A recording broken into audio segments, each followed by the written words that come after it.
ओम नमः शिवाय। दोस्तों, हमारे YouTube चैनल भक्ति सागर में आपका बहुत बहुत स्वागत है। मेरे प्यारे दोस्तों, आज हम सोमवार की व्रत कथा सुनेंगे। भगवान भोलेनाथ आपकी मनोकामनाओं को जरूर पूरा करें। भगवान भोलेनाथ की कृपा आप सब पर हमेशा बनी रहे। चलिए दोस्तों, हम अपना वीडियो शुरू करते हैं। सोमवार के व्रत के बारे में। सोमवार के व्रत को लेकर मान्यता है कि इस व्रत को करने से भगवान शिव अपने भक्तों की मुराद जल्दी पूरी करते हैं। सोमवार का दिन भगवान शिव को समर्पित है, इसीलिए इस दिन भगवान शिव की पूजा और व्रत करने का महत्व और ज़्यादा बढ़ जाता है। यदि आप सोमवार का व्रत करते हैं तो आपको सोमवार व्रत कथा पढ़ना या सुनना ज़रूरी है, क्योंकि इसके बिना आपका व्रत अधूरा माना जाता है। आइए जानते हैं सोमवार व्रत कथा। दोस्तों, देवों के देव महादेव बहुत ही भोले माने जाते हैं, इसलिए उनका एक नाम भोलेनाथ भी है। पौराणिक मान्यता अनुसार भगवान शंकर को प्रसन्न करने के लिए कभी भी किसी भी तरह के खास पूजा की आवश्यकता नहीं होती, क्योंकि कहा जाता है कि वह तो भोले हैं और भक्त के मन से की गई क्षणिक मात्र की भक्ति से ही वह प्रसन्न हो जाते हैं। अगर आप भी शिव की भक्ति और कृपा पाने के लिए सोमवार का व्रत करते हैं तो इस कथा से भोलेनाथ को प्रसन्न कर सकते हैं। चलिए दोस्तों, व्रत कथा शुरू की जाए। एक बार किसी एक नगर में एक साहूकार था। उसके घर में धन की कोई कमी नहीं थी, लेकिन कोई संतान न होने के कारण वह बहुत दुखी रहता था। संतान प्राप्ति के लिए वह हर सोमवार को व्रत रखता था और पूरी श्रद्धा के साथ शिव मंदिर जाकर भगवान शिव और माता पार्वती की पूजा करता था। उसकी भक्ति देखकर एक दिन माँ पार्वती प्रसन्न होकर भगवान शिव से साहूकार की मनोकामना को पूर्ण करने का निवेदन किया। पार्वती जी के आग्रह पर भगवान शिव ने कहा कि हे पार्वती, इस संसार में हर प्राणी को उसकी कर्मों का फल मिलता है और जिसके भाग्य में जो हो उसे भोगना ही पड़ता है। लेकिन पार्वती जी ने साहूकार की भक्ति देखकर उसकी मनोकामना पूर्ण करने की इच्छा व्यक्त की।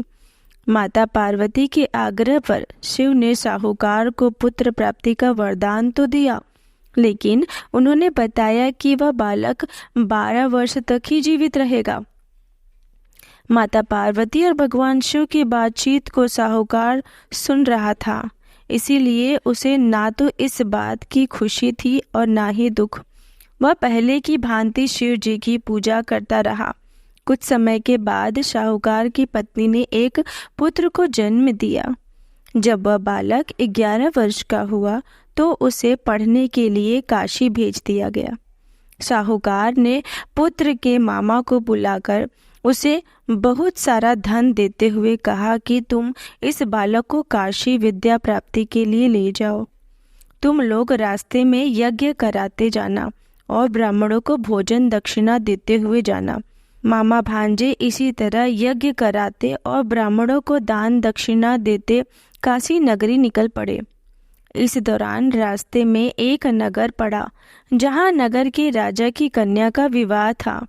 लेकिन जिस राजकुमार से उसका विवाह होने वाला था वह एक आंख से काना था।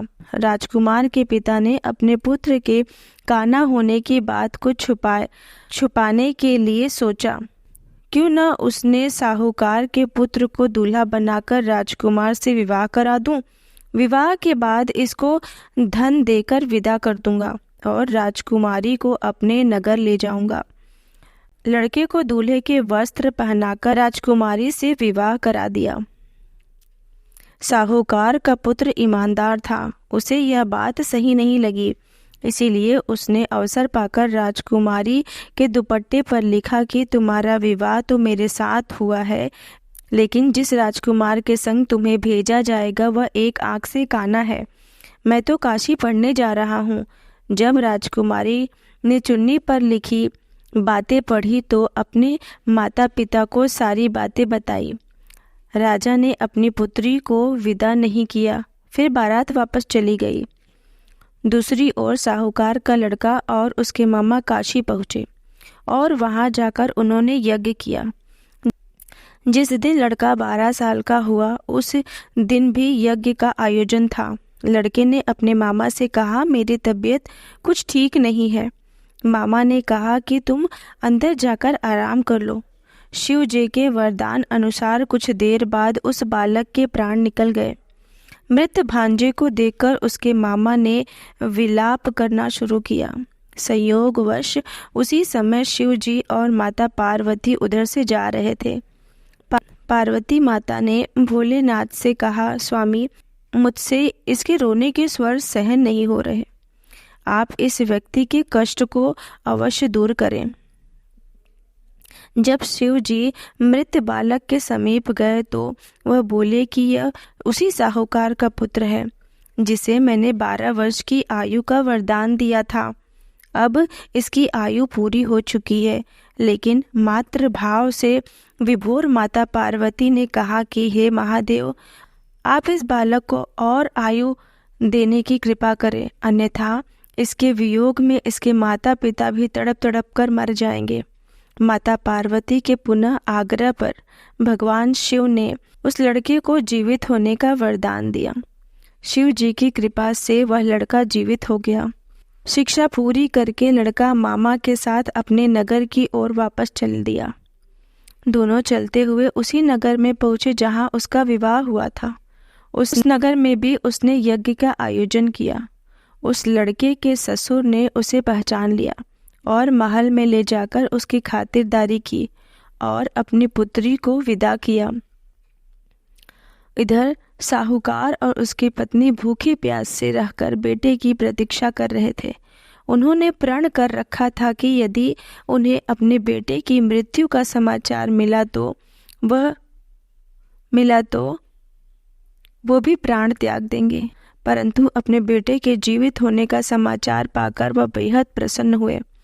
उसी रात भगवान शिव ने साहूकार के स्वप्न में आकर कहा, हे श्रेष्ठी, मैंने तेरे सोमवार व्रत करने और व्रत कथा सुनने से प्रसन्न होकर तेरे पुत्र को लंबी आयु प्रदान की है। इसी प्रकार जो कोई सोमवार व्रत करता है या कथा सुनता है या पढ़ता है, उसके सभी दुख दूर हो जाते हैं और सभी मनोकामनाएं पूर्ण हो जाती हैं। जिस तरह से भगवान भोलेनाथ ने साहूकार की मदद की, उन्हें वरदान दिया, उसी तरह से भगवान हम सब हमारे सारे भक्तों की मुराद को पूरी करें और उनका कल्याण करें। मेरे प्यारे दोस्तों, अगर ये सोमवार व्रत कथा आपको अच्छी लगी हो तो आप कमेंट में हर हर महादेव ज़रूर लिखिएगा और मेरे चैनल को लाइक करके उसे सब्सक्राइब कर लीजिए और इस वीडियो को ज़्यादा से ज़्यादा शेयर करिए। और मेरा वीडियो देखने के लिए आपका बहुत बहुत धन्यवाद।